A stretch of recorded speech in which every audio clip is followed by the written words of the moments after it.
Greg Columbus reporting for Radio America. My guest today is accomplished author and reporter Frank Miniter. His latest book is The Future of the Gun. And Frank, thanks very much for being with us. Hey, thanks for having me here. We'll certainly be talking about the future of the gun in terms of technology and its impact on our country in just a little bit. But the book also spends quite a bit of time on explaining how, both in our past and our present, guns have played a much larger role in shaping our society than a lot of people probably realize, and that begins with the idea of an armed citizenry actually being interested in technological advances in weapons, and that benefits our law enforcement and military as well. Explain that kind of symbiosis that's really important for everyone. Yeah, it's an important connection to freedom, to a real American freedom that I think has become very politically incorrect, and a lot of people just really don't understand. For example, right at the beginning of our American Revolution, at the battles of Lexington and Concord, the Americans had rifles that were made by independent rifle makers, mostly in New England, whereas the British had Brown Bess as a smooth bore firearm, which wasn't nearly as accurate as what the colonialists had. Colonialists could shoot up to 300 yards away using a rifled bullet, a rifled barrel shooting a bullet, whereas the British were just lobbing a big round through that smooth bore. It's like the difference between a knuckleball and a fastball. The rifle barrel, of course, is just much more accurate. So right there, they started off on the right footing, and that connection between freedom and American citizens and our private arms makers and the military and our police has always been a real connection. In fact, most of the firearms used over time and today were first used and made for civilians before it went to the military. And in fact, the semi-automatic firearm, which has so much controversy around it today, as it's called an assault weapon and so on, and the AR-15 and those kind of platforms, was first made for the civilian market by a private company and sold as the AR-15, and actually made the market through Colt at the same time it came to the military. And the military picked it up and, of course, became the iconic gun of the Vietnam War. This has always been a connection between civilians and the military, and breaking that connection, a lot of special forces and other people have told me, would just actually harm our ability to still fight for freedom around the world. Frank, you have a lot of very interesting anecdotes. There's a lot of first-hand history from curators of different museums and so forth in the book.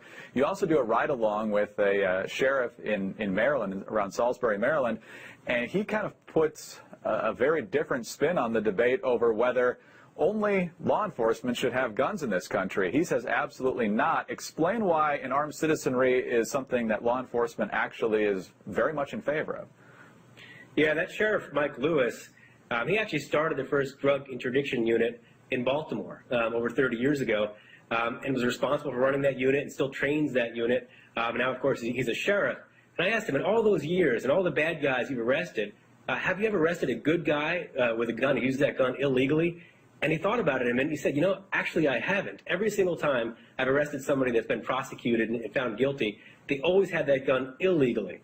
And that's an amazing statistic. When you look at that nationally, it's rare to find somebody who has a concealed carry permit, for example, an armed citizen, using that gun in an illegal way. In fact, there are some studies that show they actually use them less often in crimes than police officers do.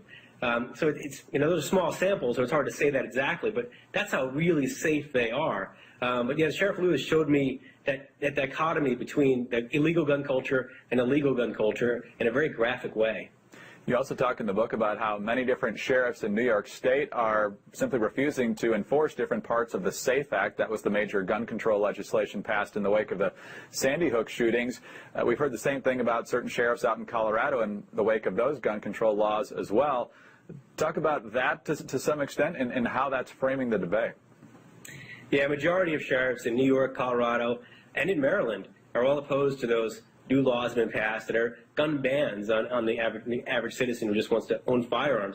Those gun bans won't stop crimes. I mean, rifles are used in less than 3% of murders as it is, and the armed citizen just isn't using those guns that way. It's the unlawful person, the criminal who's getting those through very different means, and I go into that in the book, who's using those in that criminal way. It's the only way to really fight the crime is to go after the bad guys, not the guns. And too often the gun control crowd wants to go after the guns. They see all guns as bad.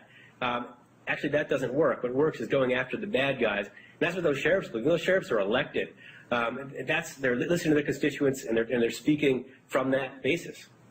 We're talking with Frank Miniter. The book is The Future of the Gun. And Frank, another interesting topic you bring up in the book is that Democrats largely are the ones that push gun control legislation, and for the most part they have pretty willing allies in the mainstream media. Yet time after time, they don't win the individual battles, which frustrates them, and they always say the NRA essentially holds sway over various members of the House and Senate. You say to some extent that's true, but they're missing the large part of the story. Why does the pro-gun side seemingly always win, at least on the national level? Yeah, I don't think that's actually true at all. That's the insinuation you get from mainstream media, that the NRA somehow has something on some congressman that makes them vote a certain way. Well, I went with some of the NRA's lobbyists and actually went with them on the Hill doing what they do and got behind the scenes with them. And over again, what I found out is they only have sway because they have about 5 million NRA members. And there's about 100 million people in the United States of America that own a firearm and understand it is a practical right. And many of them vote that issue on those means. So congressmen listen when you walk in with that size of a constituency. That's the whole power and base of the NRA. It's the American people. It's not some other dark, mysterious thing.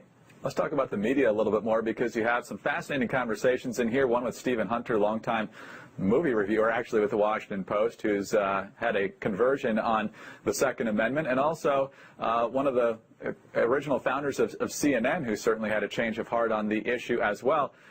Talk about the idea of groupthink. They point out that people aren't told how to report on this, but there is a lot of pressure about how to approach the issue. Explain that. Yeah, Stephen Hunter put that very well. And, of course, he's a well-known novelist and a Pulitzer Prize-winning writer for the Post, who's now retired from the Post. But while he was there, in the 80s is when he really started to convert to guns. And he realized, wait a second, they don't cause crimes. The bad people do. And he kind of liked guns and shooting them and got into that. And just got to know, just through his own investigation, that whole area of America. And he started to actually convert young reporters who would say, look, come to me when you're going to report on a gun issue. And I'll give you some contacts, I'll help you, I'll show you, I'll take you shooting so you'll actually have an understanding what you're writing about. And he said over time, the Washington Post, while he was there, went from really anti-gun to at least moderately anti-gun. That's the way he put it. And I asked him, well, wait a second, well, why do they think this way? What do we do? And he said, there's a group think, especially with young reporters, they believe in consensus, they believe in conformity, and stepping outside of that conformity, that puts the individual by themselves, and that actually would take them out of that pack, and they wouldn't get the promotions and so on in the newsroom. And when you think about it, a gun owner, possibly a woman or a man, standing up for themselves possibly in their home against a bad guy coming through a window after they call 911 or waiting for a cop to get there. But that person with that gun, that's a real individual standing out on a limb, protecting their life and their family.